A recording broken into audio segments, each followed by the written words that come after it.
नमस्कार, स्वागत है आप सभी का आपके अपने YouTube चैनल पॉलीटेक्निक कॉलेज 91 पर। आज हम आपके लिए लाए हैं इंजीनियरिंग ग्राफिक्स के टॉप 10 वाइवा प्रश्न। एग्जाम में यदि आप प्रैक्टिकल देने जाते हैं इंजीनियरिंग ग्राफिक्स का, तो मोस्टली एग्जामिनर आपसे कौन वो 10 महत्वपूर्ण प्रश्न हैं जो अक्सर पूछेगा। क्यों पूछेगा, इसका भी रीजन आप जान लीजिए। क्योंकि बीटेक में इंजीनियरिंग ग्राफिक्स एक सेमेस्टर में पढ़नी होती है तथा इसका पेपर नहीं होता है। इसलिए अक्सर बीटेक का जो स्टूडेंट होता है इंजीनियरिंग ग्राफिक्स पर ध्यान कम देता है। और यदि पॉलीटेक्निक की बात करें तो पॉलीटेक्निक में यह सब्जेक्ट आपको 2 सेमेस्टर में पढ़ना होता है और मोस्टली फोकस इसी सब्जेक्ट पर होता है। तो जब एग्जामिनर आपके पास वाइवा लेने आता है, तो यदि वो बीटेक वाला है तो उसके पास इंजीनियरिंग ग्राफिक्स की नॉलेज कम होती है, और यदि पॉलीटेक्निक वाला होता है तो उसके पास इंजीनियरिंग ग्राफिक्स की नॉलेज ज्यादा होती है। अब सवाल यह होता है कि जो एग्जामिनर होता है उसकी मिनिमम क्वालिफिकेशन बीटेक होनी चाहिए, परंतु यहाँ डिप्लोमा होल्डर जो होगा, तो यदि जिसने बीटेक किया हो, पॉलीटेक्निक किया हो, वही व्यक्ति आपका वाइवा लेने आ सकता है। तो ये समझिए कि यहाँ पर बेसिक प्रश्न आपको बता रहे हैं जो कि अक्सर पूछे जाते हैं। एग्जामिनर अक्सर इन्हीं प्रश्नों को पूछेगा। तो आप रीजन समझ गए हैं। तो सबसे पहले प्रश्न आप देख लीजिए, बोर्ड पर दिए हुए 10 प्रश्न हैं। क्या आपको इन प्रश्नों के आंसर पता है? तो सबसे पहला प्रश्न आता है, इंजीनियरिंग ग्राफिक्स क्या है? इंजीनियरिंग ग्राफिक्स क्या? इंजीनियरिंग ग्राफिक्स एक इंजीनियर की भाषा होती है। जिस प्रकार हम अपने विचारों को भाषा के माध्यम से एक व्यक्ति से दूसरे व्यक्ति के पास व्यक्त करते हैं, इसी प्रकार इंजीनियर अपने नॉलेज को एक इंजीनियर से दूसरे इंजीनियर के पास या फिर एक इंजीनियर से दूसरे व्यक्ति तक टेक्निकल नॉलेज को शेयर करने के लिए सिंबल, प्रतीक चिन्ह, कन्वेंशन इत्यादि का इस्तेमाल करता है। तो इंजीनियरिंग ग्राफिक्स इंजीनियर की भाषा होती है। सेकंड प्रश्न आता है, classification of engineering graphics. Engineering graphics को कितने भागों में बांटा गया है? तो मोस्टली इंजीनियरिंग ग्राफिक्स को 4 भागों में बांटा गया है। पहला आता है आपका mechanical engineering graphics, mechanical engineering graphics. फिर आता है सिविल इंजीनियरिंग ग्राफिक्स।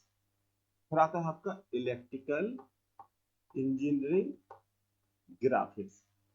फिर आता है इलेक्ट्रॉनिक्स, ठीक है, इंजीनियरिंग ग्राफिक्स। इन सभी में हमें क्या पढ़ना होता है? मैकेनिकल इंजीनियरिंग ग्राफिक्स की बात करें तो हम लोग मशीनों के बारे में अध्ययन करते हैं, वो हमारा मैकेनिकल इंजीनियरिंग ग्राफिक्स की अंतर्गत। चाहे आपका पेट्रोल इंजन हो, चाहे डीजल इंजन हो, चाहे टू स्ट्रोक इंजन हो या फोर स्ट्रोक इंजन हो, नकल ज्वाइंट, डिफरेंट टाइप की वेल्डिंग, इन सभी का जो अध्ययन है वो हमारा मैकेनिकल इंजीनियरिंग ग्राफिक्स के अंतर्गत। यदि हमें बिल्डिंग, पुल, रोड, सड़क, इन सभी के जो ड्राइंग बनानी होती है वो हम लोग सिविल इंजीनियरिंग ग्राफिक्स के अंतर्गत समझते हैं। तथा इलेक्ट्रिकल इंजीनियरिंग ग्राफिक्स के अंतर्गत हम लोग विद्युत से चलने वाली मशीनों की ड्राइंग को समझते हैं तथा उसको बनाते हैं। चाहे आपका 3 फेस मोटर हो, चाहे 2 फेस मोटर हो, ठीक है, या फिर आपका पंखे की वायरिंग करनी हो, ठीक है, चाहे आपको किसी भी इलेक्ट्रिकल इक्विपमेंट की ड्राइंग को समझने के लिए हम लोग इलेक्ट्रिकल इंजीनियरिंग ग्राफिक्स का इस्तेमाल करते हैं। 4 पॉइंट आता है आपका इलेक्ट्रॉनिक्स। इलेक्ट्रॉनिक्स डिवाइस के अंतर्गत कुछ डिवाइस ऐसी होती हैं जो बैटरी के द्वारा चलती हैं और कुछ विद्युत के द्वारा चलती हैं। इन सभी डिवाइस का जो डायग्राम बनाए जाते हैं वो सभी हमारे इलेक्ट्रॉनिक्स इंजीनियरिंग ग्राफिक्स के अंतर्गत आ जाते हैं। क्लासिफिकेशन की बात हो गई। अब आते हैं, कई बार एग्जाम में ये भी पूछा गया, एग्जाम में पूछा गया और वाइवा में भी पूछ लेते हैं कई बार कि आप इंजीनियरिंग ग्राफिक्स में इस्तेमाल होने वाले किन्हीं 10 इंस्ट्रूमेंट के नाम बताइए। तो आप कह सकते हैं MD, mini doctor, pencil, drawing sheet, pencil, रबड़, कटर, रेगमाल, ठीक है, आपका चांदा, स्केल, सेलो टेप और आपका बोर्ड पिन, ड्राइंग शीट को रखने वाला केस, फ्रेंच कर्व इत्यादि सभी हमारे इंजीनियरिंग ग्राफिक्स में इस्तेमाल होने वाले इंस्ट्रूमेंट। ठीक है, इसके बाद पूछते हैं ड्राइंग बोर्ड का साइज क्या है। ड्राइंग बोर्ड तो आप समझ गए होंगे, लकड़ी का बना हुआ एक चौकोर बोर्ड होता है जिस पर हम लोग ड्राइंग शीट को रखते हैं तथा उसको उसी के ऊपर हम लोग ड्राइंग शीट को रखकर ड्राइंग को बनाते हैं। ड्राइंग बोर्ड यह आपके 4 साइज में उपलब्ध है, मतलब 4 साइज का रहता है। पहला आता है, इसे कहते हैं एंटीक्यूरियम, मतलब B0, B1, B2 और आपकी B3, ये साइज आ गए। ठीक है, B0, B1, B2 और B3। B0 को कहते हैं एंटीक्यूरियन साइज। एंटीक्यूरियन साइज में आता है आपका, मतलब ऐसा बोर्ड जिसका साइज 1500, ठीक है, 1500 बाई 1000 इंटू 25, इस साइज का जो बोर्ड है वो हमारा B0 के अंतर्गत है। सेकंड आता है B1, यार ये रहेगा आपका 1000 इंटू 700 इंटू 25, 1700 इंटू 25, ये साइज रहेगा आपका V1 का। B2 की बात करें तो B2 रहेगा आपका 700 इंटू 500 इंटू 25, 700 लंबाई रहेगी, 500 रहेगी इसकी चौड़ाई और मोटाई रहेगी 25 mm। लास्ट में जो साइज आता है वो आता है आपका हाफ इंपीरियल, 500, 350 और 15 साइज, 500 इंटू 350 इंटू 15 साइज, ये 4 साइज में ड्राइंग बोर्ड उपलब्ध होते हैं। इसके बाद आती है ड्राइंग शीट का साइज। ड्राइंग शीट का साइज मतलब कि जिस पर हम ड्राइंग शीट, जो कागज होता है वो हमारा कितने साइज का रहता है। तो पहला आता है आपका A0, A1, A2, A3, A4 और A5 साइज का। A0, A1, A2, A3, ठीक है, A4, A5, ठीक है। मतलब इस सीट का जो साइज रहेगा वो आपका रहेगा A0 जो है वो आपका 441 इंटू 1189 mm, ठीक है। B1 जो आएगा आपका वो रहेगा आपका 594 इंटू 841 mm। फिर आता है 420 इंटू 594 mm और आपके 297 इंटू 420 mm। फिर आता है साइज इसका आता है 220 सॉरी 210 mm इंटू 297 mm, और फिर इसके बाद आता है लास्ट में आपका 148 इंटू 210 mm, मतलब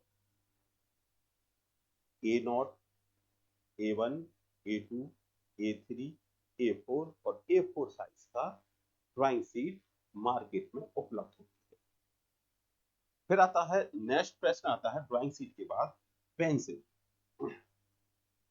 पेंसिल तो आपने देखी होगी, पेंसिल ग्रेफाइट की बनाई जाती है जिससे हम लोग ड्राइंग को बनाते हैं। पेंसिल को भी बांटा गया है डिफरेंट डिफरेंट साइज में, जैसे कि पेंसिल बाजार में मोस्टली 3 प्रकार की मिलती है, एच, एम और एस। एच कहलाती है हार्ड पेंसिल, ठीक है।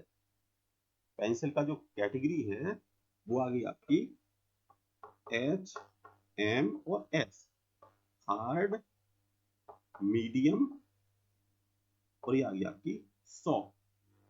हार्ड पेंसिल जो होती है वो आपका 4H से 9H के बीच पेंसिल है, वो आपकी 4H टू 9H पेंसिल हमारी हार्ड पेंसिल होती है, कठोर पेंसिल। मीडियम पेंसिल जो है वो आपका V, HB, H, 2H और 3H। क्लियर? जो बी पेंसिल है, बी, HB, H, 2H और 3H पेंसिल होती है वो हमारी मीडियम पेंसिल कहलाती है। तथा सॉफ्ट पेंसिल की बात करें, सॉफ्ट पेंसिल, तो वो हमारी 2B टू 6B, ठीक है। 2B से लेकर 6B तक की जो पेंसिल है वो हमारी सॉफ्ट पेंसिल कहलाती है। पेंसिल का इस्तेमाल हो गया। जब हम पेंसिल को बनाते हैं, छीलते हैं, छीलना जो प्रक्रिया है वो हमारा बनाना कहलाती है। तो पेंसिल को छीलने के लिए हम लोग 2 तरीके से छीलते हैं पेंसिल को, ठीक है। पेंसिल को बनाना 2 प्रकार से करते हैं। एक तो पेंसिल को हम नुकीला बनाते हैं और दूसरी जो पेंसिल होती है वो हमारी चीजल पेंसिल, मतलब छेनी की आकार की पेंसिल को बनाया जाता है। और दूसरा बनाते हैं हम लोग कॉनिकल शेप, मतलब यदि हम पेंसिल का साइज, जैसे मान लीजिए आपकी पेंसिल ये है, यदि हमने इसको इस साइज में बनाया तो ये हमारा कॉनिकल साइज कहलाएगा। फिर आती है पेंसिल आपका चीजल। चीजल में क्या किया जाता है, पेंसिल को कुछ इस शेप में बनाया, ये हमारा चीजल साइज होता है, ठीक है। चीजल शेप में बनाया जाता है। और पेंसिल को छीलते समय ये समझिए 25 mm तक हम इसको छीलते हैं। 25 mm तक हम इसको छीलेंगे, उसी में हमारा जो लीड है वो हमें दिखने लगती है कॉनिकल शेप में। नेक्स्ट जो प्रश्न है वो आ जाता है आपका सेट स्क्वायर। 2 त्रिभुज होते हैं तो अक्सर ये पूछते हैं कि जो सेट स्क्वायर हैं उनका साइज क्या होता है। तो एक सेट स्क्वायर जो होता है उसका जो साइज है वो होता है 90 और 45-45। मतलब एक जो सेट स्क्वायर है वो आपका एक कोण जो होगा वो 90 होगा, ठीक है।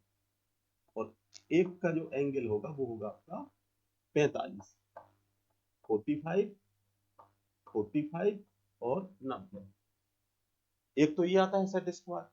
दूसरा सेट स्क्वायर जो है वो आता है आपका 90-45-45, मतलब दोनों ही जो सेट स्क्वायर हैं इनका साइज क्या रहेगा आपका 90 इंटू 45-45। अब बात करते हैं लाइन। लाइन को 3 भागों में बांटा गया, मोटी लाइन, मीडियम लाइन और पतली लाइन। मोटी लाइन यदि हमें बनानी होती है तो पेंसिल की जो टिप है उसकी मोटाई 1 mm रखी जाती है। तो एग्जामिनर ये पूछ लेता है कि मोटी लाइन की मोटाई क्या होती है।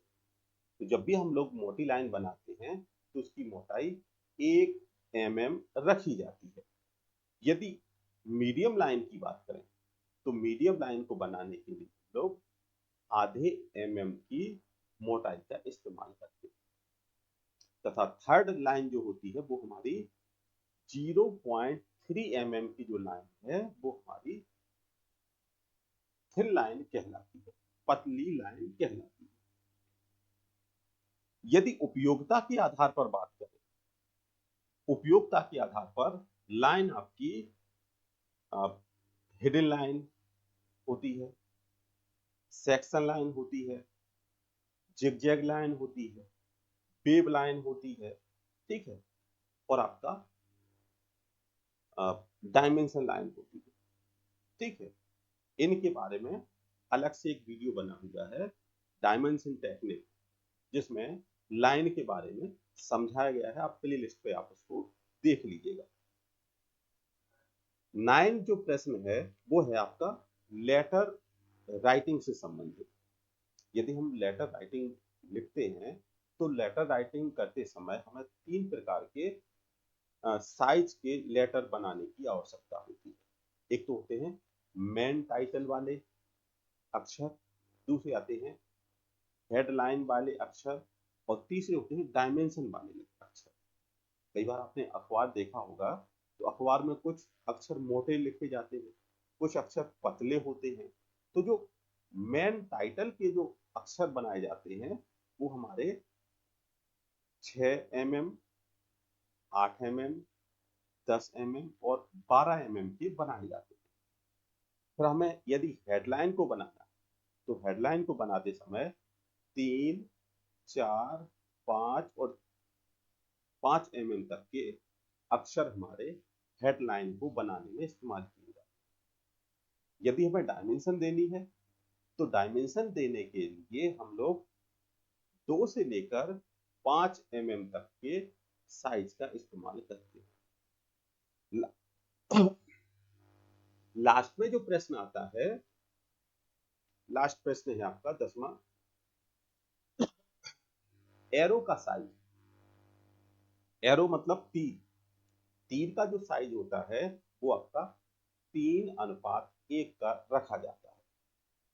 मतलब यहां पर ये कह सकते हैं कि यदि हमें ड्राइंग बनाते समय एरो बनाना है, जैसे हमने ऐसा एरो बना दिया, दिख रहा होगा, तो देखिए ये जो एरो है, ठीक है, इसको डार्क करेंगे, यहां से यहां तक ये 3 mm की इसकी लंबाई होगी। एरो का जो लेंथ है वो 3 mm रखी जाएगी, तथा एरो की मोटाई 1 mm रखी जाएगी, ठीक है। मतलब 3:1 का रेशियो करके एरो को बनाया जाता है। ये काफी महत्वपूर्ण 10 प्रश्न हैं। इन प्रश्नों को यदि आपने सही तरीके से पढ़ लिया तो एग्जाम में, या कह सकते हैं वाहिवा में, इंजीनियरिंग ग्राफिक्स का जो वाहिवा है उसमें आपको यह प्रश्न जरूर मिलेंगे। और यदि आपको वीडियो पसंद आती है तो वीडियो को लाइक कीजिएगा, चैनल को सब्सक्राइब कीजिएगा, साथ ही अपने दोस्तों के साथ शेयर कीजिएगा, जिससे अधिक से अधिक लोग इस वीडियो का लाभ ले सकें। और नेक्स्ट जो वीडियो रहेगा उसमें हम लोग लाइव सेशन में और डीपली हम लोग समझेंगे कि और कौन कौन से प्रश्न एग्जाम में आ सकते हैं। तो मिलते हैं नेक्स्ट वीडियो में। धन्यवाद।